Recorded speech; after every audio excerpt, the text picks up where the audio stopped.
ጌታ ይመስገን በጧት ምን ነው ቆም ውስጥ አንድ ጊዜ ባክብሮት በጣም ጥሩ ስለዚህ ሮሜ ምዕራፍ 13ን እንደቆምን እንገልጥና ምዕራፍ 13 ላይ እንደነበር እንደምታስታውሱ አስባለሁ ከቁጥር 8 ጀምሮ አነባለሁ ከቁጥር 8 እስከ 10 ያለውን ነው ማነባው በጌታ ስም አነባለሁ ሮሜ 13:8 እርስ በርሳችሁ ከመዋደድ በቀር ለማንም ዕዳ አይኖርባችሁ ሌላውን የሚወድ ሕግን ፈጽሞታልና አታመንዝር አትግደል አትስረቅ በውሸት አትመስክር አትመኝ የሚለው ከሌላይቱ ትእዛዝ ሁሉ ጋር በዚህ ባልንጀራህን እንደ ነፍስህ ውደድ በሚለው ቃል ተጠቅልሏል ፍቅር ለባልንጀራው ክፉ አያደርግም ስለዚህ ፍቅር የሕግ ፍጻሜ ነው ይላል ፍቅር የሕግ ፍጻሜ ነው እግዚአብሔር ሆይ እናመሰግንሃለን በማለዳ ምህረትን ስለምታጠግበን እናመሰግንሃለን እስትንፋሳችንን መንገዳችንን በእጅ ያስካምላክ ዛሬም በህይወት እንድንገኝ ዛሬም በቤትህ በአንድነት ተሰብስበን አንተን ፈልገን እንድንመጣ ስለረዳህን አቅም ስለሆንከን ስላጸናህን እናመሰግንሃለን አመቱን ሁሉ ስለረዳህን እግዚአብሔር ሆይ እያደስከን ስለሆነ እያደስከን እየሰራህብን ስለሆነ እናከብረሃለን እግዚአብሔር ሆይ ከዚህ በኋላ ያለውን ጊዜያችንንም ጌታ ሆይ ቃልህን እየገለጥክ አቅም ጉልበት እንድትሰጠን ህይወታችንን ጌታ ሆይ በቃል መስታወት እያየን እድፋችንን ጉድፋችንን አስወግደን በንጽህና ወደ አንተ መቅረብ እንዲሆንልን ጸጋ የምንቀበልበት ይሁንልን በመንፈስ ቅዱስ ቃልህን አብራልን ስንሰማም በመንፈስ ቅዱስ እንድንሰማ ልባችን እንዲነካ እርዳን ያንተን ሐሳብ ያንተን ቃል ጌታ ሆይ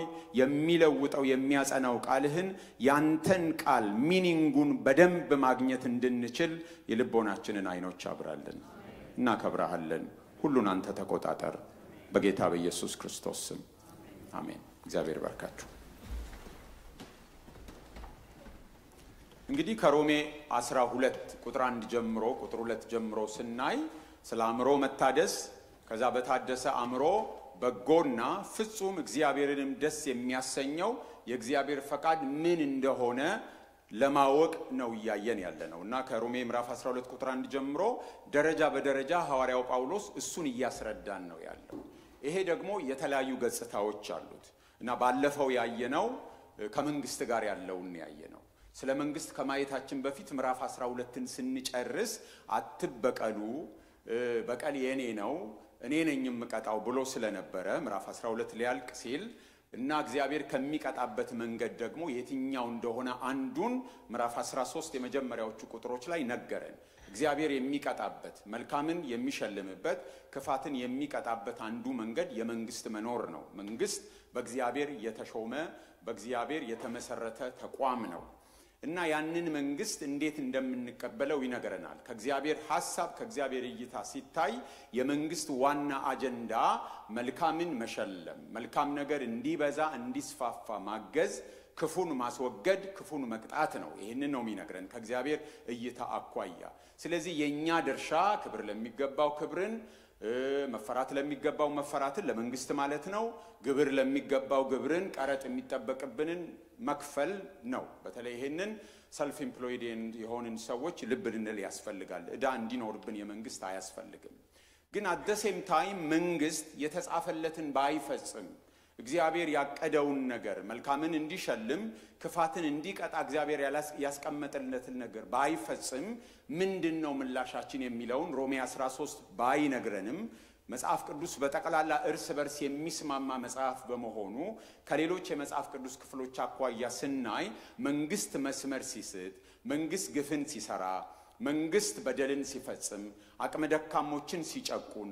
መልካምን ማድረግ ሲያቀተው መንግስትን ክርስቲያን መቃወም እንደሚችል ተነጋግረናል ነገር ግን ክርስቲያን መንግስትን የሚቃወምበት መስመር ነን ቫዮለንት የሆነ መንገድ መሆኑን ተቀላላ መጽሐፍ ቅዱስ እንደሚያስተምረን ይሄንን አይተናል ይሄን መናገር ቀላል ማድረግ ነው እንጂ መናገር ቀላል ነው በተለይ በመንግስት ወይም ደግሞ በሌላ የፖለቲካ ኃይል ግፍ እየተቀበሉ ያሉ ሰዎች ወይም ቤተሰቦቻቸው በመንግስት በደል የደረሰባቸው ጭቆና የደረሰባቸው የተፈናቀሉ በመንግስት የታሰሩ አላግባብ የሚገደሉ እስር ቤት የተወረወሩ በእምነታቸው በፖለቲካ አቋማቸው በተለያየ ምክንያት ብዙ በደል እየደረሰባቸው ላሉ ሰዎች ቆሜ እንደዚህ መናገሬ ምናልባት ያልተነካ ሊያስብል ይችላል።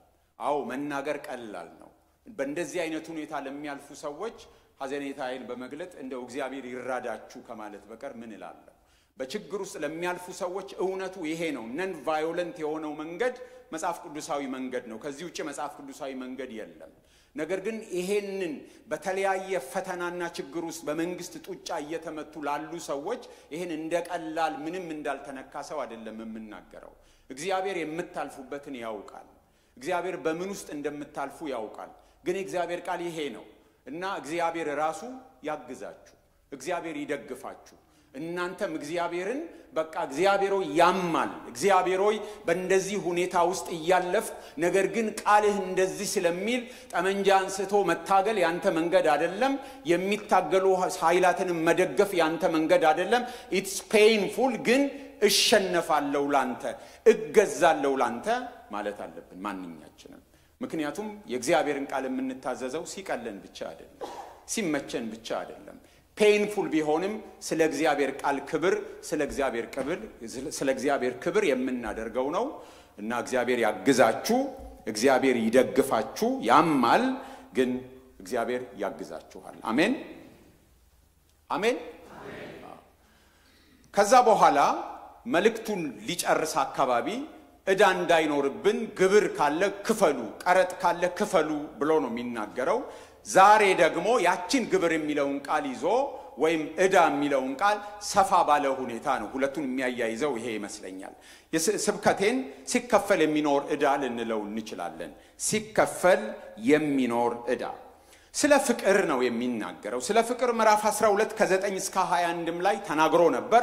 እሱን ነው የሚያነሳው ሐዋርያው ጳውሎስ በመልእክቶቹ ስለ ፍቅር ደጋግሞ ይናገራል። ጌታችንም አዲስ ትእዛዝ ሰጣችኋለሁ ብሎ ይሄንን ነው የተናገረው።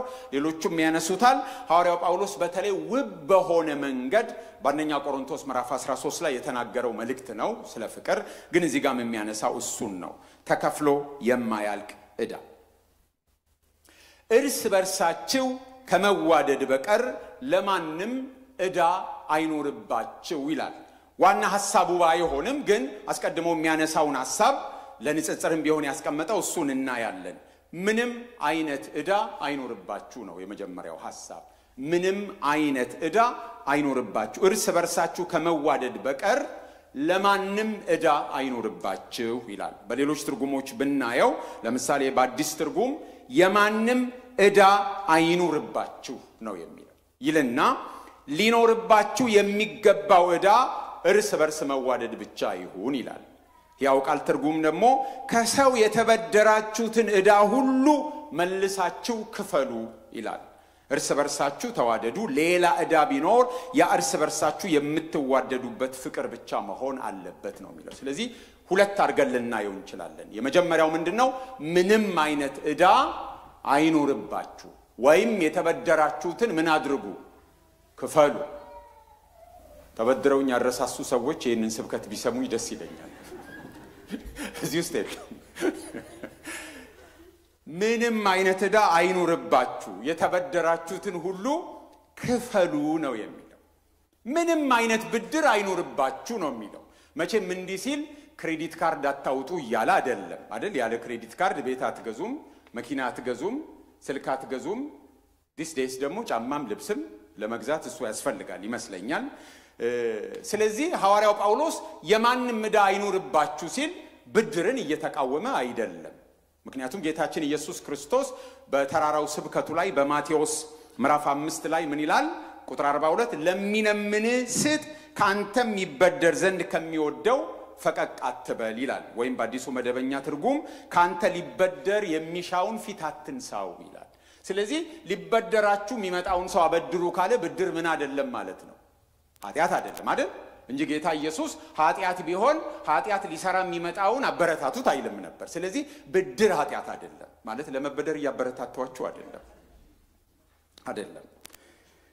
ስለዚህ ሰው ሊበደር ይችላል። ክርስቲያን ቢበደር ግን ክፍሉ ምንድነው የሚለው? የማንም ዕዳ አይኑርባችሁ ወይም የተበደራችሁትን ክፈሉ ነው የሚለው። ስለዚህ የግለሰብ ዕዳም ያለባችሁ ከሆነ ታሪክ ይከፍለዋል ብላችሁ አታዘናጉ። የተቋማትን ብድር ያለባችሁ ምን አድርጉ ነው የሚለው? ክፈሉ ነው የሚለው። ክፈሉ ነው የሚለው። መጽሐፍ ቅዱስ ሲናገር በመዝሙር 37:21 ላይ መዝሙር 37:21 ላይ ኃጢአተኛ ይበደራል አይከፍልም ይላል። ኃጢአተኛ ይበደራል አይከፍልም። ክርስቲያን ምን ማድረግ አለበት ማለት ነው? መክፈል አለበት። እና ዕዳ ያለባችሁ ልክ ግብር ያለባችሁ ክፈሉ፣ ቀረጥ ያለባችሁ ክፈሉ እንደተባለ ዕዳም ያለበት ሰው መክፈል አለበት። የገንዘብ ጉዳይ መኒ ማኔጅመንት የመንፈሳዊ ህይወት አካል ነው። ሚስ ማኔጅ ማድረግ መንፈሳዊ ህይወትን ይነካል። ሚስ ማኔጅ ገንዘብ ሲደረግ ሰው ዕዳ ሲበዛበት ኑሮ ሲቃወስ ለጭንቀት፣ ለተበላሸ ህይወት፣ ለትዳር ግጭት፣ ከሰዎች ጋር ላለው ሪሌሽንሺፕ መበላሸት፣ ለአእምሮ ሰላም መታጣት ሁሉ ምን ያደርጋል? ያጋልጣል። ስለዚህ መኒ ማኔጅመንት እጅግ አስፈላጊ ነው። ስለዚህ ብድርን በሚመለከት ሰው በአግባቡ ነው መበደር ያለበት። ይሄ ዘመን በጣም አስቸጋሪ ነው። ይሄ ዘመን በጣም ደስታ ተኮር የሆነ ዛሬ ተበድረ ተደሰት ነገ ትከፍላለህ። ተበድረ በቃ እንደምንም ብለህ ተበደር። ዕዳ ምንድነው? ጦር አይደለም ወይ አበዳሪ ወይ ተበዳሪ ሞታል አይደል የሚባል ነገር አለ። ስለዚህ ተበደር፣ ዛሬ ተደሰት። ካቀም በላይ ቢሆንም ተበድረ ሆሊዴይ ይሂድ። ካቀም በላይ ቢሆንም ተበድረ ውድ ልብስ፣ ውድ ጫማ፣ ውድ ግዛ። ካቀም በላይ ቢሆንም በቃ ተበደር፣ ነገ ይከፈላል ነው። ዋናው ምንድነው? ዛሬ ደስ ይበልህ ነው። እና ይሄ ክርስቲያናዊ አይደለም። መበደር ኃጢአት ባይሆንም ሚስ ማኔጅ ማድረግ፣ በአግባቡ አለመኖር፣ በሚንስ አለመኖር፣ በቅጡ ገንዘብን አለማስተዳደር እሱ የመንፈሳዊነት ጉድለት ነው። ራስንም አለመግዛት ነው። 30 ጫማ ቤቷ የደረደረች እህት 31ኛ በብድር የምትገዛው ለምንድን ነው? አምና የገዛው በቃ የሚሰራ ስልክ ያለው ሰው ዛሬ ፕሮማክስ የሚል ቅጥያ ስለመጣ ተበድሮ የሚገዛው ለምንድን ነው? ዕዳ ነው። በአመት ይከፈላል፣ በ2 አመት ይከፈላል፣ በ3 አመት ይከፈላል ብሎ ሊለውጥ የማይገባውን ነገር የሚለውጠው ራስን መግዛት ስላቃተው ነው ሰው። ስለዚህ ይሄ ክርስቲያናዊ አይደለም። በመጠን መኖር፣ በልክ መኖር፣ አላግባብ ዕዳ ውስጥ አለመግባት አስፈላጊ ነው። ስለዚህ ዋናው የክፍሉ ሐሳብ ባይሆንም ዕዳ አይኑርባችሁ፣ ብድር አይኑርባችሁ፣ ክፈሉ ነው የሚለው። ስለዚህ ጥቂት የምክር ቃል እናገራለሁ። አንደኛ፣ ከተቻላችሁ አትበደሩ። ከተቻላችሁ፣ ሰው ከተቸገረ ይበደራል፣ ግን ከተቻላችሁ ላለመበደር ሞክሩ፣ በሚንሳችሁ ኑሩ ነው። ሁለተኛው ምክር ደግሞ ከተበደራችሁ ብድራችሁን ክፈሉ። ይሄ ምክር ሳይሆን እንዲያውም የሞራል ግዴታ ነው። ከተበደራችሁ ምን አርጉ? ክፈሉ። አሜን በሉ እስቲ። ሶስተኛ፣ ተቸግሮ ሊበደር የሚመጣ ሰው ካለ አድቫንቴጅ አትምቱበት። የተቸገረ ሰው ካለ መጽሐፍ ቅዱስ ቅድም ያነበብነው ጌታ እንደሱ ነው አይደል ያለው? ተቸግሮ ሊበደር የሚመጣውን ፊት አትንሱት፣ አድቫንቴጅ አትምቱበት ነው። ስለዚህ ብድራችሁን ክፈሉ። ቤተክርስቲያን አንዳንዴ ስለ ገንዘብም ብታስተምር ጥሩ ይመስለኛል። በተለይ ለወጣቶች እጅግ በጣም አስፈላጊ ነው። የዚህ ክፍል ዋና ሐሳብ ምንም አይነት ዕዳ አይኑርባችሁ ብሎ ከዘጋ በኋላ ግን ስለ አንድ አይቀሬ ዕዳ ተከፍሎ ስለማያልቅ ዕዳ ይነግረናል። ሁለተኛው ነጥብ ምንድነው? ፍቅር ያልተከፈለ ዕዳ ነው። በንጽጽር ነው የሚያስቀምጠው። ምንም አይነት ዕዳ አይኑርባችሁ ይልና ሊኖርባችሁ የሚገባው ዕዳ የምን ዕዳ ነው? እርስ በርስ የመዋደድ ዕዳ ነው። እሱ ተከፍሎ አያልቅም ነው። በቃ አድርሻለሁ፣ ብድሬን ከፍያለሁ፣ እስካሁን ወድጃችኋለሁ፣ እስካሁን በቃ ፍቅሬን ገልጬላችኋለሁ፣ ጨርሻለሁ፣ ከዚህ በኋላ በፍቅር አትጠይቁኝም፣ እንዳሻኝ እኖራለሁ አይባልም። ተከፍሎ አያልቅም ተከፍሎ። ይሄ ዕዳ ሊኖርባችሁ ይገባል እኮ ነው የሚለው። ተከፍሎ አያልቅም። ከፍል አረጋለሁ ብላ እንደዘመረችው ለእግዚአብሔርም ከፍል አይደረግም እንደው ግረ መንገዴን ማለት ነው ግን የፍቅር ዕዳም እንደሱ ከፍል አድርግ ያለው ተብሎ የሚዘጋ አይደለም ይሄ ዕዳ ምንም የሆነ ዕዳ ነው የሚኖር ዕዳ ነው ሁሉ ጊዜ ስንከፍለው የምንኖረው ዕዳ ነው ከፍለን ልንጨርሰው አንችልም ለምንድነው የማንችለው ከተባለ ብድሩን የሰጠን ማን ነው እግዚአብሔር ነው እግዚአብሔር ያለ ልክ ስለወደደን የእግዚአብሔር የፍቅር ዕዳ ስላለብን ያንን የፍቅር ዕዳ ለእግዚአብሔርም እንከፍላለን እርስ በርስ ምን እናረጋለን እንከፍላለን እግዚአብሔር ወድጄ ጨርሻለሁ ከናንተ ጋር በቃ አይለንም ሁሉ ጊዜ እየወደደን ነው የሚኖረው የወደዳቸውን እስከመቼ ወደዳቸው እስከ መጨረሻ ወደዳቸው ነው የሚለው ስለዚህ ሁላችን የዚህ ፍቅር ባለዕዳ ነን ሐዋርያው ጳውሎስ ይህንን በተለያየ መንገድ ሲጠቁመን ኖሯል ለምሳሌ ምዕራፍ 1 ቁጥር 14 ላይ እንደዚህ ብሎን ነበር ምዕራፍ 1 ቁጥር 14 ላይ ለግሪክ ሰዎችና ላልተማሩም ለጥበበኞችና ለማያስተውሉም ዕዳ አለብኝ ይላል የምን ዕዳ ነው ያለበት ቁጥር 15 ይነግረናል ስለዚህም በሚቻለኝ መጠን በሮሜ ላላችሁ ለእናንተ ደግሞ ወንጌልን ልሰብክ ተዘጋጅቻለሁ ምን አለብኝ ነው የሚለው ዕዳ አለብኝ ስለዚህ ይሄን ዕዳ እስከ ዕለተ ሞቱ ድረስ ሲከፍል ኖሯል ለግሪክ ሰዎች ለአይሁዶችም ለተማሩም ላልተማሩም ምን ሲያረግ ኖሯል ዕዳውን ሲከፍል ኖሯል የመስበክ ዕዳ አለብኝ የምርጫ ጉዳይ አይደለም ወንጌል መስበክ ማለት ነው የምንድነው የግዴታ ዕዳ ነው ምዕራፍ 8 ላይ ደግሞ ስንመለከት ከቁጥር 12 ጀምሮ ደግሞ የመንፈስ ቅዱስ ዕዳ እንዳለበት ጠቁሞን ነበር ምን አለ እንግዲህ ወንድሞች ሆይ ዕዳ አለብን የምን ዕዳ እንደ ሥጋ ፈቃድ ግን እንኖር ዘንድ ለሥጋ አይደለም የምን ዕዳ ነው በቅድስና የመኖር ዕዳ አለብን ዕዳ አለብን እንዴት የመኖር እንደ ሥጋ ፈቃድ ግን አይደለም እንደ መንፈስ ፈቃድ የመኖር ተቀድሶ የመኖር በአግባቡ የመኖር ምን አለብን ዕዳ አለብን ስለዚህ ባለ ዕዳ ነን የአባታችን ሆይ ጸሎትን ደግሞ ስንመለከት የይቅርታ ዕዳ አለብን መበደል ይቅር ያለ ማለት መብት አይሰጥም መጎዳት ይቅር ያለ ማለት መብት አይሰጥም ይቅር የማለት ዕዳ አለብን ለምን ይቅር ስለተባለ ይሄን እየነገረን ይመጣና አሁን በዚህ ክፍል የሚነግረን ምንድነው የፍቅር ዕዳ አለባችሁ ስትከፍሉ ነው የምትኖሩት ነው የሚለው ይሄ ዕዳ ከቤተክርስቲያን አባቶች አንዱ ቅዱስ ዮሐንስ አፈወርቅ እንደሚለው ለሁለቱም ወገን ደስ የሚያሰኝ ዕዳ ነው ሲከፍሉት የገንዘብ ዕዳ መቼም ስንከፍል ደስ አይለን ተቀባዩ ገንዘቡ ይጨምራል እኛ ገንዘባችን ይጎድላል የፍቅር ዕዳ ግን ሰጪውንም ያስደስታል ተቀባዩንም ያስደስታል ስትሰጡ የሚያልቅ አይደለም አንዳንድ ነገር ስንሰጥ አያልቅም ልክ እንደ ዕውቀት ማለት ዕውቀት መሰሰት የሌለበት ለዚህ ነው ሰው የሚያውቀውን ሁሉ ቢሰጥ ይጎድልበታል አይጎድልበት ተቀባዩ ይጨምራል ሰጪው አይጎድልም ፍቅርም እንደዚህ ነው ሁለቱም ወገን የሚደሰቱበት ነው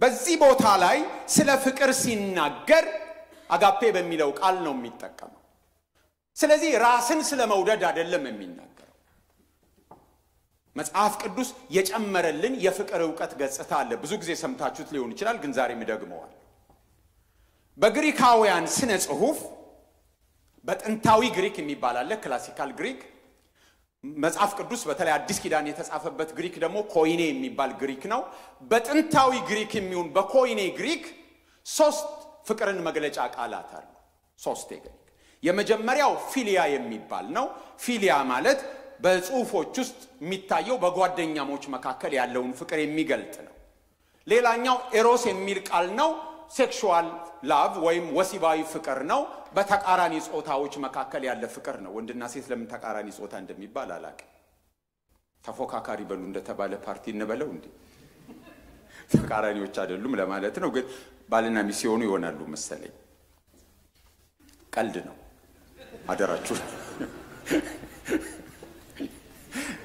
ሶስተኛ ስቶርጌ ይባላል ስቶርጌ ደግሞ በቤተሰብ አባላት መካከል የሚገለጥ ፍቅር ነው አጋፔ የሚለው በኮይኔ ግሪክ የሚሆን በዛ በፊት በክላሲካል ግሪክ በነበሩ ጽሑፎች ውስጥ የለም ስለዚህ አዲስ ኪዳን ጸሐፊዎች ነው ያስተዋወቁን ይሄንን ብሉይ ኪዳን ወደ ግሪክ ሲተረጎም ሰባ ሊቃናት በሚባለው ውስጥ ለ20 ጊዜ ብቻ ቃሉ አለ ነገር ግን ምንም የተለየ ትርጉም የለም ለምሳሌ የአምኖን ፍቅር አጋፔ ተብሎ ነው የተጻፈው የተለየ ትርጉም የለው የአዲስ ኪዳን ጸሐፊዎች ግን የተለየ አይነት ትርጉም ሰጥተውት ነው አጋፔ የሚለውን ቃል የተጠቀሙት ወደ 120 ጊዜ ቃሉ አለ 75 ያህል ጊዜ ሐዋርያው ጳውሎስ ነው የተጠቀመው ይሄ አጋፔ የሚለው በሮሜ መጽሐፍም ስናይ ምዕራፍ 5 ላይ ምዕራፍ 8ም ላይ ስናይ እግዚአብሔር ለሕዝቡ ያለውን ፍቅር ቀጥሎ ደግሞ እኛ ለእግዚአብሔር የሚኖረንን ፍቅር ቀጥሎ ደግሞ ክርስቲያኖች በመካከላቸው እርስ በርስ ሊኖራቸው የሚገባውን ፍቅር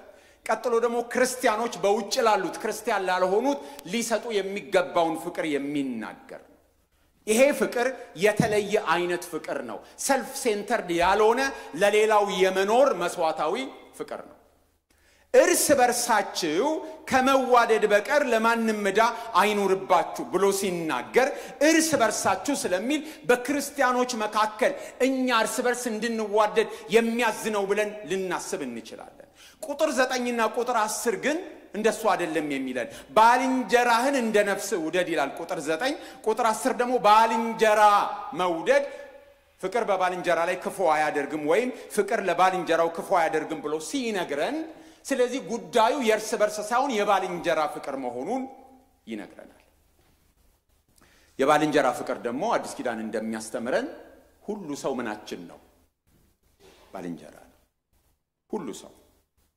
ፈረንጅኛው ኔበር ነው የሚለው ሁሉ ሰው ጎረቤታችን ነው አይደል ሰው ጓደኛ ይመርጣል እንጂ ጎረቤት አይመርጥም አይደል አይመርጥም በቃ ጎረቤት ነው አለቀ ቤት ቀይረ ብትሄድም ጎረቤት አለ ማትመርጥም ጎረቤት ሰው ጓደኛ ይመርጣል ጎረቤት አይመርጥም ጎረቤት የሚመረጥ እንደ ሀገር ምናምን አንዳንድ ሀገራችንን አንዳንድ ብድግ አድርገን የሆነ ቦታ ምናምን ብናስቀምጣት ደስ አይላችሁ አሪፍ ጎረቤት ያለበት አካባቢ ወይ ደግሞ ቤታችንን እንቀል አድርገን የሆነ ቦታ ስለዚህ ውደዱ የተባለው ባልንጀራ ነው ቁጥር 9ም የሚለው ቁጥር 10ም የሚለው ስለዚህ የትኛውንም ሰው ማለት ነው ምክንያቱም ቁጥር 9 ላይ ሲያብራራልን አታመንዝር አትስረቅ የሚሉ ግጋት ብለው ሲናገር ይሄ በክርስቲያኖች መካከል ብቻ እንዲፈጸም አይደለም የተሰጠው ከማንም ጋር ማለት ነው ከማንም ጋር አታመንዝር ነው ከማንም አትስረቅ ማንንም አትግደል ነው የሚሆነው ስለዚህ ይሄ ፍቅር የሚናገረው እርስ በርስ ቢልም ቁጥር 8 ላይ 9 እና 10 እንደሚያብራሩልን ከሁሉም ሰው ጋር ማለት ነው ሌላው በነጠላ ነው የቀረበው ቁጥር 9 እና ቁጥር 10ን ስናይ ባልንጀራህን ነጠላ ነው ባልንጀራህን ቁጥር 10 ለባልንጀራው ነው የሚለው አንዳንድ ጊዜ ውደዷቸው ሲል የሆነ ቴዎሬቲካል ይሆንብናል ዝም ብሎ በጅምላ ውደዷቸው ቁጥር 8ንም ስናይ ሌላውን የሚወድ ነጠላ ነው ሌላውን የሚለው ቃል ስለዚህ ነጠላ መሆኑ ያጽንኦት ልዩነት አለው ምን ማለት ነው እገሌን እንቶኔን እንደማለት ነው እገሌን ከፊታችሁ ያለውን ሰው ከኋላችሁ የተቀመጠውን ሰው አጠገባችሁ ያለውን ሰው የሆነ የሚታወቅ ስፔሲፊክ ፐርሰን ሪል ሰዎችን እንድናስብ ነው ሪል ሰዎችን ተዋደዱ የሚል የጅምላ ሲሆን እኔ ሰውን ሁሉ ወዳለሁ እኔ ምጣላው የለም በሚል የሆነ ብርድ ልብስ አልብሰን እንዳናልፍ ነጠላ የሆነ ቃል ነው የሚነግረን ስለዚህ ሪል ፒፕል እንድናስብ እገሌን እንድንል ነው እስቲ ቆም በላችሁ አስቡ የሆነ አለ አይደል የሚጎረብጣችሁ ሰው እንደሱ እሱን ነው የሚለው እንጂ በጅምላ እኔ ሰውን ሁሉ ወዳለሁ ምጣላው የሰው ዘር የለም ብለን እንዳናመል ባልንጀራህን ሌላውን ሰው ማንኛውንም ሰው የትኛውን ሰው ያጽንኦት ልዩነት አለው በብዙና በነጠላ ሲቀርብ ስለዚህ የምር ሰው ሪል ፐርሰን ነው የሚነግረን እንጂ የሆነ ሐሳብ አይደለም የሚነግረን ሐሳባዊ ሰው አይደለም የሚነግረን እገሊትን ማለት ነው አንዳንድ ጊዜ ሰዎችን ሁሉ ወዳለው ይያልን ግለሰቦችን እንጨፈልቃለን በመንፈሳዊ ተቋማት ውስጥ ብዙ ኢመንፈሳዊነት የሚታየው ተቋሙን ነው የምናየው ግለሰቦችን አገሬን ወዳለው የሚለው ዜጎቹን ሁሉ አይደለም ለመውደድ ማሰብ ያለ ግለሰቦችን በአገር መውደድ ስም ብዙ የሚፈርሱ ቤተሰቦች ብዙ ህይወታቸውን የሚያጡ ግለሰቦች ስላሉ ማለት ነው። ስለዚህ ሪል ፐርሰን እንድናስብ በጅምላ ሳይሆን በነጠላ እነንቶኔን በነጠላ እያረግን እንድና ሐሳባዊ አይደለም ይሄ ፕራክቲካል። ስለዚህ የፍቅር ዕዳ አለብን። ተለይቶ የሚታወቅን ሰው የመውደድ እገሌን የመውደድ እገሊትን የመውደድ የፍቅር ዕዳ አለብን። ይሄ የፍቅር ዕዳ የሕግ ፍጻሜ ነው። ሕግን ሁሉ ያጠቃልላል። ቁጥር 9 ሲነግረን ይዘረዝርና ሕግጋቱን የሚዘረዝረው የ10ቱን ትእዛዛት ወይም የሙሴን ሕግ 10ን ነው። እሱ እንደምታውቁት የመጀመሪያው ግማሽ ሰው ከእግዚአብሔር ጋር ያለውን ግንኙነት ነው የሚናገረው። ሁለተኛው ግማሽ ሰው ከሰው ጋር ያለውን ግንኙነት ነው የሚናገረው። ይሄ ክፍል ባልንጀራን ስለመውደድ ስለሆነ እየጠቀሰ ያለው ሰው ከሰው ጋር ያለውን ግንኙነት የሚናገረው የሕጉን ሁለተኛውን ግማሽ ነው። 1/4ቱን ይጠቅሳል። አታመንዝር፣ አትግደል፣ አትስረቅ፣ በውሸት አትመስክር፣ አትመኝ 5ቱን ይጠቅስና ሌሎችም ትእዛዛት ቢኖሩ እነዚህ በሙሉ ባልንጀራን እንደ ነፍስ ውደድ በሚለው ቃል ተጠቅልሏል ነው የሚለው። ፍቅር የሌሎቹ ትእዛዛት ሁሉ ጠቅላይ መሆኑን ወይም ባልንጀራን መውደድ ዋነኛ ትእዛዝ መሆኑን በብሉይ ኪዳንም ተጠቅሟል። በዘሌዋውያን መጽሐፍና በዘዳግም መጽሐፍ ላይ ተጠቅሟል። ሐዋርያው ጳውሎስ አዲስ ነገር አይደለም እየተናገረ ያለው። ለምሳሌ ዘሌዋውያን 19:18 ነገር ግን ባልንጀራህን እንደራስህ ውደድ ይላል እግዚአብሔር ይላል። ዘዳግም 6:5 ላይ እግዚአብሔርን ስለመውደድ ይናገራል። አንተም አምላክን እግዚአብሔርን በፍጹም ልብ፣ በፍጹም ነፍስ፣ በፍጹም ኃይል እንደዚህ ውደድ ብሎ ይናገራል። ስለዚህ እነዚህ ሁለት ትእዛዛት ብሉይ ኪዳን ላይ ተጠቅሰዋል። ጌታችን ኢየሱስ ክርስቶስ ማቴዎስ 22 ላይ አንድ የሕግ አዋቂ ሊጠይቀው መጣ። ማርቆስም ላይ ያለ፣ ሉቃስም ላይ ያለ፣ ማርቆስ 12ም ላይ ያለ፣ ሉቃስም ላይ ያለ እና ከሕግ ትልቋ ትእዛዝ የትኛይቱ ናት ለሚለው ጥያቄ ጌታ ኢየሱስ ሲመልስ ምን ብሎ ነው የመለሰው? ማቴዎስ 22 ከ37 እስከ 39 እነዚህን በዘሌዋውያንና በዘዳግም የተጻፉትን ነው የጠቀሰው። ጌታ አምላክን በፍጹም ልብ፣ በፍጹም ነፍስ፣ በፍጹም ሐሳብ ውደድ፣ ታላቂቱና ፊተኛይቱ ትእዛዝ ይቺ ናት ይለና ሁለተኛይቱም ይህን ትመስላለች፣ እርሷም ባልንጀራህን እንደ ነፍስ ውደድ የምትልናት። የመጀመሪያው ታላቂቱና ፊተኛይቱ ወይም ማርቆስ እንደሚለው ከነዚህ የምትበልጥ ሌላ ትእዛዝ የለችም የተባለችው ፕራዮሪቲ እሱ ነው፣ እግዚአብሔርን መውደድ ነው። ቀጥሎ ያለው ትእዛዝ ደግሞ ባልንጀራን እንደራስ መውደድ ነው። ባልንጀራን እንደራስ መውደድ ከትእዛዛት ሁሉ የምትበልጥ ትእዛዝ ናት። ለዚህ ነው ያዕቆብ ምን ይላታል? ያዕቆብ 2:8 ላይ ቅዱስ ያዕቆብ የንጉሥ ሕግ ይላታል። ነገር ግን መጽሐፍ ባልንጀራህን እንደራስ ውደድ እንደሚል የንጉሥን ሕግ ብትፈጽሙ መልካምን ታደርጋላችሁ ይላል ያዕቆብ 2:8። ስለዚህ እነዚህን ሁሉ ትእዛዛት ሐዋርያው ጳውሎስ ይጠቅስና 5ቱን ከዛ ደግሞ ሌላም ትእዛዝ ቢኖር እነሱም ተጨምረው በአንድነት ባልንጀራን ውደድ በሚለው ይጠቃለላሉ ነው የሚለው። ባልንጀራ እንደራስ ውደድ ማለት መጀመሪያ እግዚአብሔርን ውደድ፣ ቀጥሎ ራስህን ውደድ፣ ቀጥሎ ባልንጀራን ውደድ ማለት አይደለም። ስንት ትእዛዝ ነው? 2 ነው 3 ነው የተሰጠው? ስንት ትእዛዝ ነው ያለው? ጌታ ያለው ስንት አለ? 2 አለ። አይዟችሁ 2 ነው። አንዳንድ ሰዎች ራስን መውደድ ትእዛዝ እንደሆነ ባልንጀራን እንደራስ ለመውደድ መጀመሪያ ራስን ውደድ የሚል ትእዛዝ ይሰጣሉ። ጌታ ስንት ትእዛዝ አለ ነው ያለው? 2። እግዚአብሔርን በሁለንተና ባልንጀራህን እንደራስ ራስን ውደድ የሚል ክርስቲያናዊ ትእዛዝ የለም፣ የትም ቦታ አልተጻፈም። ስለዚህ ራሳችንን እንድንወድ አይደለም፣ እንዲያውም ክርስቲያናዊ ፍቅር ራስ ተኮር አይደለም። ነገር ግን ሰው ሁሉ ራሱን እንደሚወድ ግልጽ ነው። ሁላችን ራሳችንን እንወዳለን። ስለዚህ እንደራስህ ማለት ጌታ እንደሰጠው ወርቃማ ትእዛዝ ሊደረግልህ የምትወደውን ሁሉ ለሌላው ምን አድርግ።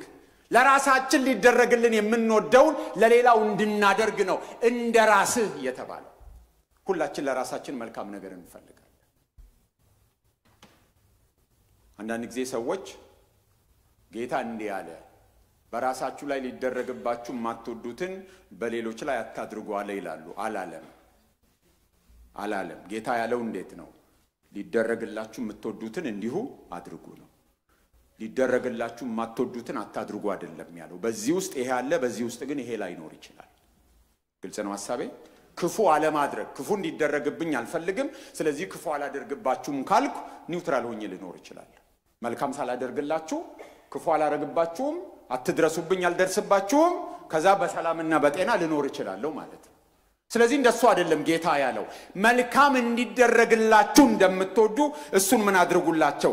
ለሌሎች አድርጉላቸው በማለት ነው የተናገረው። ስለዚህ ገለልተኛ ሆኖ መኖሪያ የለም። እንነካካለን። በጎ ላደርግ፣ መልካም ላደርግ፣ ይቅርታ ልሰጥ፣ ይቅር ላቅፍ፣ ቸርነት ላረግ፣ ትህትና ላሳይ ይገባል። እናንተም ልታሳዩ ይገባል ማለት ነው። የጌታ ትእዛዝ አዎንታዊው ነው፣ አሉታዊው አይደለም። እንዳይደረግባችሁ የምትወዱትን አታድርጉ ሳይሆን እንዲደረግላችሁ የምትወዱትን አድርጉ። በዚህ ውስጥ ክፉ አለማድረግ አለ። ክፉ ባለማድረግ ውስጥ ግን መልካም ማድረግ ላይኖር ይችላል። አይኖርም ሳይሆን ላይኖር ይችላል። ስለዚህ ፍቅር ትእዛዛትን ሁሉ ህግጋትን ሁሉ ምን ያደርጋል? ያጠቃልላል። ይሄ ማለት የፍቅር ሁሉ የትእዛዛት ሁሉ መነሻው ፍቅር ነው ማለት ነው። የአማኝ ግዴታ የሚመነጨው ከፍቅር ነው ማለት ነው እንጂ ጨርሶ ከትእዛዛት ነፃ እንሆናለን ማለት አይደለም። at the same time ደግሞ እዚህ ጋር ስለዘረዘራቸው ፍቅር ይጠቀልላቸዋል ስላለ በሙሴ ሕግ እንተዳደራለን ማለት አይደለም። ምዕራፍ 6ን ካስታወሳችሁ ምዕራፍ 7ን ካስታወሳችሁ ከሕግ በታች አይደለንም የሚል ነበር። አንድ ሁለት ቦታ ብቻ ነባለው። ምዕራፍ 6 ከቁጥር 14 እስከ 15 6 ከ14 እስከ 15 ኃጢአት አይገዛችሁምና ከጸጋ በታች እንጂ ከሕግ በታች አይደላችሁምና እንግዲህ ምን ይሁን? ከጸጋ በታች እንጂ ከሕግ በታች ስላይደለን ኃጢአት እንስራን አይደለም ብሎ ይናገራል። ምዕራፍ 7ም ላይ ከ4 እስከ 6 7 ከ4 እስከ 6 እንዲሁ ወንድሞቼ ሆይ እናንተን ደግሞ በክርስቶስ ሥጋ ለሕግ ተገድላችኋል፣ ለእግዚአብሔር ፍሬ እንድናፈራ እናንተ ለሌላው ከሙታን ለተነሳው ለእርሱ ትሆኑ ዘንድ በሥጋ ሳለን በሕግ የሚሆን የኃጢአት መሻት ለሞት ፍሬ ሊያፈራ በብልቶቻችን ይሠራ ነበርና አሁን ግን ለእርሱ ለታሰርንበት ስለሞትን ከሕግ ተፈተናል። ስለዚህ በአዲሱ በመንፈስ ኑሮ እንገዛለን እንጂ በአሮጌው በፊደል ኑሮ አይደለም ይላል። ስለዚህ የሙሴ ሕግ በአማኞች ላይ ቀጥታ ስልጣን የለው። አዲሱ ኪዳን የሚሰጠን ትእዛዝ የፍቅር ትእዛዝ ነው። ስለዚህ ከሕግጋቱ በአጠቃላይ ነፃነን ማለት ሳይሆን አሁን ሕግጋቱን በውጫዊ ሁኔታ ለመፈጸም የምንታገል ሳይሆን መንፈስ ቅዱስ በሰጠን ኃይል ሞቲቬሽኑ ከመንፈስ ቅዱስ ሆኖ ባልንጀራችንን በመውደድ ትእዛዛቱን ልንፈጽም ነው የምንፈልገው። ድሮ ውጫዊ በሆነ ሁኔታ እያንዳንዳቸው በነጠላ ትእዛዛቱን ለመጠበቅ ነበር ሲሞክሩ የነበረው። ሕግ ብዙ ነው፣ ነጠላ ዝርዝር ነው። ፍቅር ግን በአንድነት ሰብስበው ትእዛዛቱን አንድ አድርጎ ነው የሚያቀርባቸው። ስለዚህ ትእዛዛቱ አሁን አንድ ነው። ባልንጀራህን ውደድ። ያንን እየወደድክ ስትኖር እየወደድሽ ስትኖሪ ትእዛዛቱን ትፈጽማላችሁ። እያንዳንዱን የተበታተነ ትእዛዝ ምን እንደሆነ እየፈለግን ለመፈጸም አንሞክር። ይሄ ብቻ አይደለም። ሕግ በአብዛኛው ምንድነው? ክልከላ ነው፣ አታድርግ ነው። ዶንት ዱ ዚስ፣ አትስረቅ፣ አታመንዝር፣ አትዋሽ፣ በሐሰት አትመስክር፣ አትመኝ ነው። ፍቅር ደግሞ ምንድነው? አዎንታዊ ነው። አታድርግ ሳይሆን አድርግ ነው የሚለው። ስለዚህ እነዚህን ሁሉ ይጠቀልላቸዋል ፍቅር በማለት ነው የሚነግረን። የጌታ ስም የተባረከ ይሁን። ስለዚህ ክርስቲያናዊ ሕይወት በመንፈስ ቅዱስ እገዛ በእምነት የምንኖረው ሲሆን በአሮጌው ኪዳን የነበሩ ሰዎች አቺቭ ሊያደርጉ የሚጥሩትን ውጫዊ ትእዛዝ በመንፈስ ቅዱስ እገዛ ከልብ በሆነ ፍቅር እነዛን ትእዛዛት እንፈጽማለን። ስለዚህ ጎሉ ጋር መድረስ ያቃታቸውን እኛ ግን ጎሉ ጋር እንደርሳለን ነው። ምክንያቱም ከሥጋ ድካማችን የተነሳ ከኃጢአተኛ ተፈጥሯችን የተነሳ ሕግን በራሳችን ልንፈጽም እንደማንችል ምዕራፍ 7ም ምዕራፍ 8ም ላይ ተጠቅሶ ነበር። ምዕራፍ 8 ቁጥር 4ን እናያለን። ለምሳሌ ምዕራፍ 8 ቁጥር 4 ከሥጋ የተነሳ ስለደከመ ለሕግ ያልተቻለውን እግዚአብሔር የገዛ ልጁን በኃጢአተኛ ሥጋ ምሳሌ በኃጢአት ምክንያት ልኮ አድርጓልና እንደ መንፈስ ፈቃድ እንጂ እንደ ሥጋ ፈቃድ በማንመላለስ በእኛ የሕግ ትእዛዝ ይፈጸም ዘንድ ኃጢአትን በሥጋ ኮነነ ይላል። ሲጀምር ምንድነው ያለው? ከሥጋ የተነሳ ስለደከመ ለሕግ ያልተቻለው ከኛ ሥጋ ድካም የተነሳ ሕግ አቅቶታል። ሕግ አቀማጥቷል። ሕግ አይደለም ችግሩ ማን ነው? የኛ የሥጋ ድካም ሕግ አቺቭ ሊያደርግ ያልቻለውን እግዚአብሔር የገዛ ልጁን ልኮ በልጁ ሞት በኩል መንፈስ ቅዱስን ሰጥቶን በመንፈስ ቅዱስ ኃይል ሕግ ከሥጋ ድካማችን የተነሳ ሊፈጽም ያልቻለውን አስችሎናል ነው የሚለው። ስለዚህ እያንዳንዱን ዝርዝር ሕግ ሳይሆን ለመፈጸም የምንታገለው ከፍቅር ከመነጨ ሁሉን ነገር ልናደርግ እንችላለን ማለት ነው። ጌታ ይመስገን ይሁን። እግዚአብሔር ሁለት ድምጽ አይናገርም። በሕጉ ሌላ በዚህ ሌላ አይደለም የሚናገረው። በሕጉ አቺቭ ሊደረግ ያቃተውን ነገር በሥጋ ድካማችን የተነሳ ያልቻለውን ነገር እግዚአብሔር በመንፈስ ቅዱስ ኃይል ያንኑ ነገር እንድንፈጽም ነው ያደረገን። ሕግ በአብዛኛው ቅድም እንዳልኩት አታድርጉ ነው የሚለው። ፍቅር ግን እንድናደርግ ነው። ሕግ በዝርዝር ስለ ዝሙት፣ ስለ ብድር፣ ስለሆነ ነገር፣ ስለ ውሸት፣ ስለ መመኘት በዝርዝር ነው የሚነግረን። ፍቅር ግን በጅምላ ባልንጀራህን እንደራስህ ውደድ በሚል ነው የሚጠቀልለው። ገላትያ 5:14 ላይ ሐዋርያው ጳውሎስ ይህን ይነግረናል። ሕግ ሁሉ በአንድ ቃል ይፈጸማልና ሕግ ሁሉ በአንድ ቃል ይፈጸማልና እርሱም ባልንጀራህን እንደራስህ ውደድ የሚል ነው ይላል። ስለዚህ ፍቅር የሕግ ፍጻሜ ነው። የሕግ መጨረሻ አይደለም። የሕግ ኤንድ ነው አይደለም ያለው። የሕግ ፍጻሜ ኤንድ ሳይሆን የሕግ መጨረሻ ሳይሆን የሕግ ምንድነው? ፍጻሜ ነው ያለው። ፍጻሜ ማለት ፉልፊልመንት ማለት ነው። የሕግ መጨረሻ ማክተሚያ ማብቂያ ሳይሆን የሕግ ፉልፊልመንት፣ የሕግ መሟላት፣ የሕግ ግቡን መምታት፣ የሕግ ፍጻሜ ማለት ነው። መጨረሻ ወይ ማብቂያ ሳይሆን ፍጻሜ፣ ምልአት፣ ኮምፕሊትነስ፣ ጎልን ማግኘት፣ ግብን ማድረስ ማለት ነው። ስለዚህ ከትእዛዛት ሙሉ በሙሉ ነፃ የሚያደርገን አይደለም። ትእዛዝ አለ ራሱ። ባልንጀራህን እንደራስህ ውደድ ምንድነው? ትእዛዝ ነው። ባልንጀራህን እንደራስህ ውደድ የሚለው ትእዛዝ ነው። ፍቅር ያለ ኦብጀክቲቭ ሞራል ስታንዳርድ ፍቅር አደገኛ ነው። ምክንያቱም ስለ ፍቅር የምንሰጠው ትርጉም ስለ ፍቅር በስማም ይቅር አለ ሰይጣን ይባላል። ሰምታችኋል? ስለ ፍቅር በስማም ይቅር። በፍቅር ስም ብዙ ነገር ይደረጋል አይደል? በዚህ ዘመንም የእግዚአብሔር ቃል በትክክል የሚከለክለውን ነገር ልክ አይደለም ሲባል በማይገባ ኗኗር እየኖሩ ሰዎች ታዲያ ምን ችግር አለው እንዋደዳለን እኮ ይላል። ፖይንታቸው ምንድነው? ላፍ አይደል? ከተዋደዱ ምንም ይቀር ነው የሚሉት። ግን ትእዛዝ አለ። ትእዛዙ ባልንጀራ እንደራስህ ውደድ ቢልም በፍቅር ውስጥ ግን ትእዛዛት መኖራቸውን መርሳት የለብንም። በሌላ ስፍራ ሲናገር ይላል ፍቅር አመፃን አያደርግም ይላል። አንደኛ ቆሮንቶስ 13 ላይ ፍቅር አመፃን አያደርግም። ስለዚህ በእግዚአብሔር ላይ አያምጽም። የእግዚአብሔር ትእዛዝ አለ።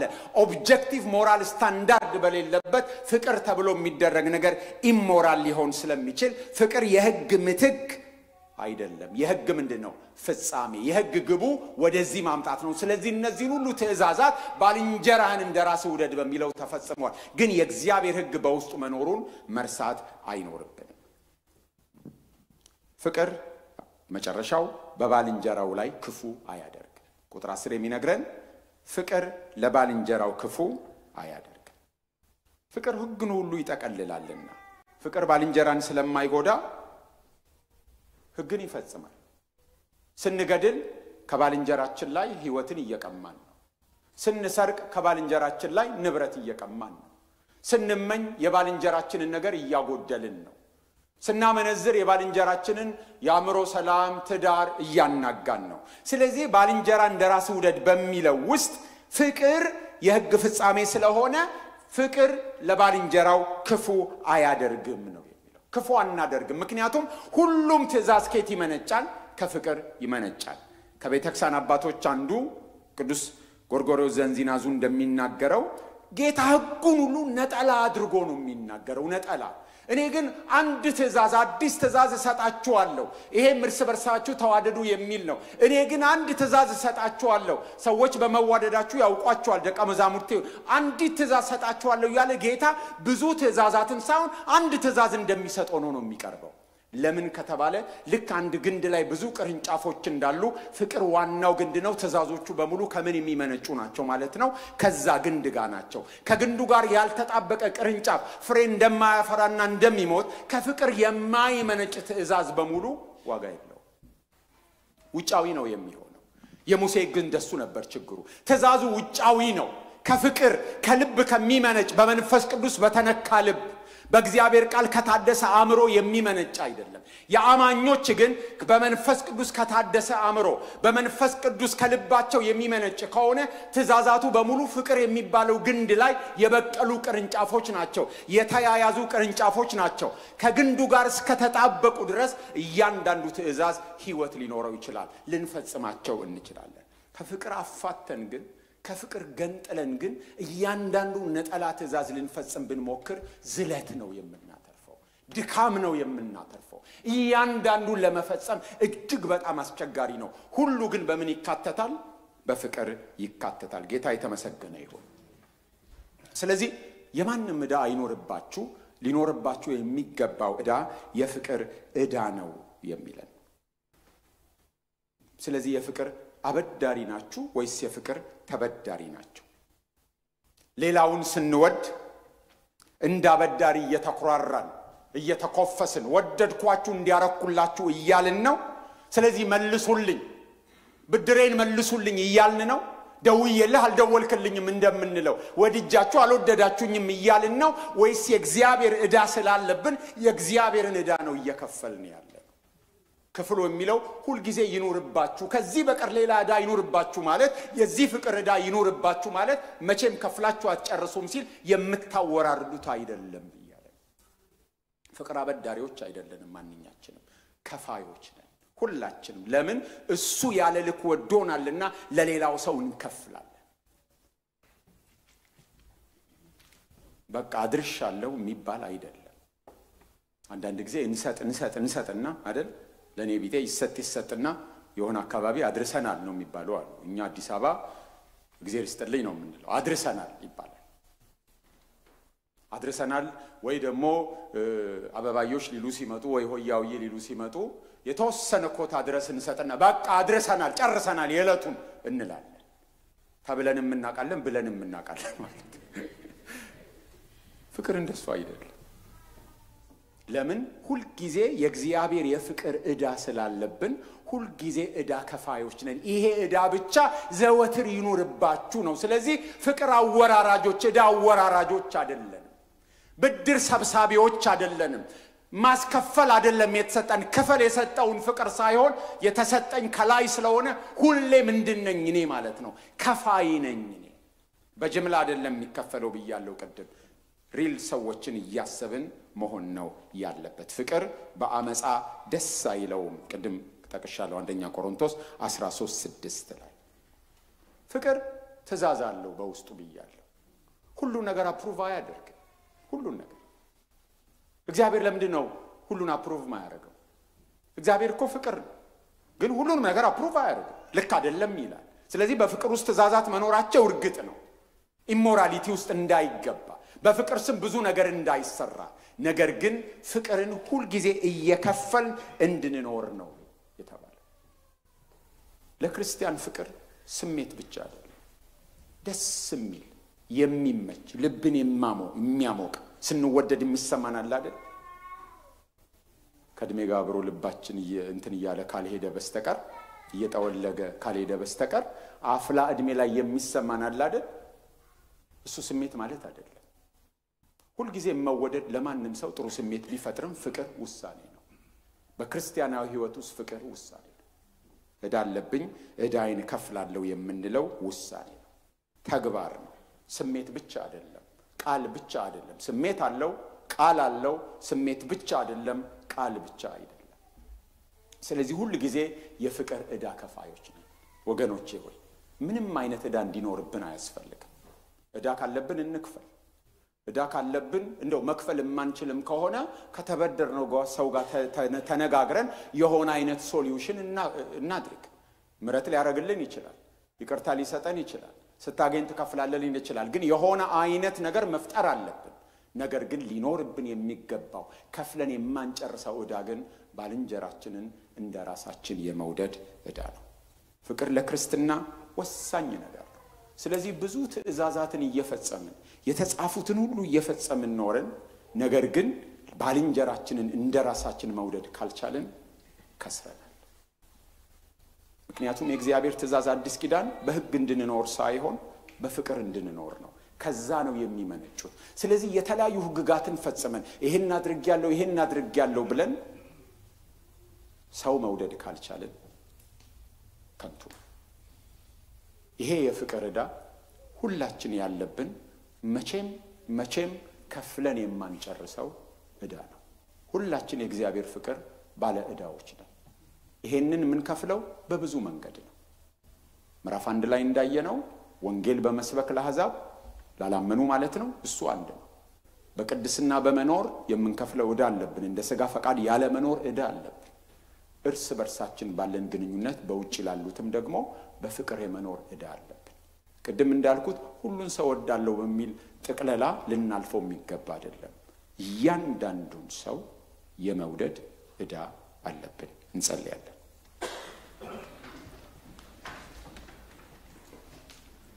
ይሄ ተከፍሎ የሚያልቅ ዕዳ አይደለም። ክፍል አረጋለሁ ብለን ልንገላገለው አንችልም። ክፍል አርጋችሁ አትሄዱም።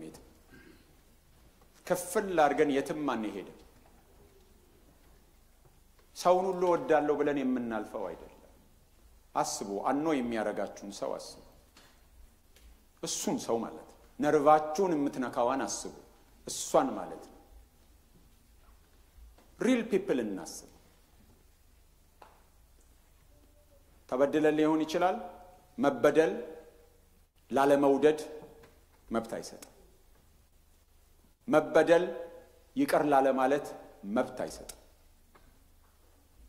የእግዚአብሔር ባለ ዕዳዎች ነን። ስለዚህም አንዳችን ለሌላኛችን የፍቅር ዕዳ አለብን። ይሄ ዕዳ ይኖርባችሁ ነው የሚለው። አውቃችሁ ክፈሉ። የእግዚአብሔር የፍቅር ዕዳ እንዳለብን እያወቅን እያንዳንዳችን ያንን መክፈል አለብን። እግዚአብሔር ሆይ እናመሰግናለን። ስለወደድከን እናመሰግናለን። ያንተ ባለ ዕዳዎች ነን። ብዙ የፍቅር ዕዳ አለብን። ልንወደድ የማንገባ ሰዎች፣ መወደድ ብቻ ሳይሆን ልጅህን ያለ ስስት ሰጥተህ ለሞት ቆሻሻ ሕይወታችንን አጥበህ ነውራችንን ከድነህ ልባችንን አጽድተህ ገባህበት። የፍቅር ባለዕዳዎች ነን። ጌታ ሆይ እኛ ግን በደል እንቆጥራለን። አንተ እንደምታየን ሌላውን ማየት ያቀተናል። እባክህን ይቅር በለን። እግዚአብሔር ሆይ ከፊታችን ያለው ዘመን እንደ ቤተ ክርስቲያን በፍቅር የምንታወቅበት፣ ከፍቅራችሁ የተነሳ ደቀ መዛሙርቴ መሆናችሁን ዓለም ያውቃል እንደተባለ በፍቅር እርስ በርስ በመዋደድ ግጭቶችን በመጽሐፍ ቅዱሳዊ መንገድ በመፍታት የምንታወቅበት ይሆንልን። ከመገፋፋት ከብተና ጠብቀን። እያንዳንዱን ቤተሰብ እግዚአብሔር ሆይ እያንዳንዱ ቤተሰብ በፍቅር የሚታወቅ ይሁን። የተጣሉ ቤተሰቦች ባልና ሚስት የሚታረቁበት፣ የተበተነ ቤተሰብ የሚሰበሰብበት፣ ልጅ ከወላጅ የሚታረቅበት፣ የአባቶችን ልብ ወደ ልጆች፣ የልጆች ልብ ወደ አባቶች፣ የባሎች ልብ ወደ ሚስቶች፣ የሚስቶች ልብ ወደ ባሎች የሚመለስበት እንዲሆን ስለ እያንዳንዱ ቤተሰብ እጸልያለሁ። ሊወድቅ ያለ የተወረገረገን ቤተሰብ በሙሉ፣ የተፍረከረከን ጉልበት ሁሉ፣ ሊወድቅ ያለን ጎጆ ያዘመመን ጎጆ እግዚአብሔር ሆይ በፍቅር የምታቃናበት ዓመት ይሁን። ከፊታችን ያለው ዓመት ጎጆ የማይፈርስበት እግዚአብሔር ሆይ እንዲሆንልን እንጸልያለን። በጓደኞች መካከል አብረው በሚያገለግሉ ሰዎች መካከል የሐሳብ ልዩነትን እንደ ጠላትነት ባለማየት ሰውን ከሐሳብ በመለየት እግዚአብሔር ሆይ በጤናማ ክርስቲያናዊ ፍቅር የምንመላለስበት እንዲሆን ሁላችንን እርዳን። የፍቅር ዓመት ይሆንልን። የፍቅር ዕዳችንን ስንከፍል የምንኖርበት ከሌላ ዕዳ ሁሉ ነፃ ወጥተን ሌላ ዕዳችንን እየዘጋን ነገር ግን የፍቅር ዕዳ በየቀኑ በትጋት የምንከፍልበት መታወቂያችን ፍቅር የሚሆንበት ዓመት ይሆንልን። የፍቅር መንፈስ ይፍሰስ። በራሳችን ብዙ ሞክረን በራሳችን ብዙ ጥረን በሕግ በደንብ ብዙ ታገለን አቀተን ሊሆን ይችላል። ታክቶን ሊሆን ይችላል። ደክሞን ሊሆን ይችላል። የፍቅር መንፈስ በመንፈስ ቅዱስ የተሰጠን እንደገና ይፍለቅ። እንደገና ከውስጣችን ይፍሰስ። እንደገና ይገለጥ። መታወቂያ ስማችን እግዚአብሔር ፍቅር ነው የሚለው በእኛ መካከል ሲሰራ ግዘፍ ነስቶ ሲገለጥ የሚታይበት እንዲሆን እንጸልያለን። የፍቅር ዓመት ይሁንልን። ጥላቻ ወደ ደጅ ይሁን። ጠብ እዚህ ዓመት ይቅር። መገፋፋት እዚህ ዓመት ይቅር። መተቃቀፍ ይሆንልን። እግዚአብሔር ሆይ በመካከላችን ስራ። ወንጌልን የመስበክ ዕዳችንን በየቀኑ የምንከፍል በቅድስና የመኖር ዕዳችንን በየቀኑ የምንከፍል እግዚአብሔር ሆይ እርስ በርስ የመዋደድ ዕዳችንን በየቀኑ የምንከፍል የፍቅር ከፋይ ባለዕዳዎች እንድንሆን እርዳን። ስለ ቃል ተመስገን። ክብርን ሁሉ ላንተ እንሰጣለን በጌታ በኢየሱስ ክርስቶስ ስም አሜን። እግዚአብሔር ይባርካችሁ።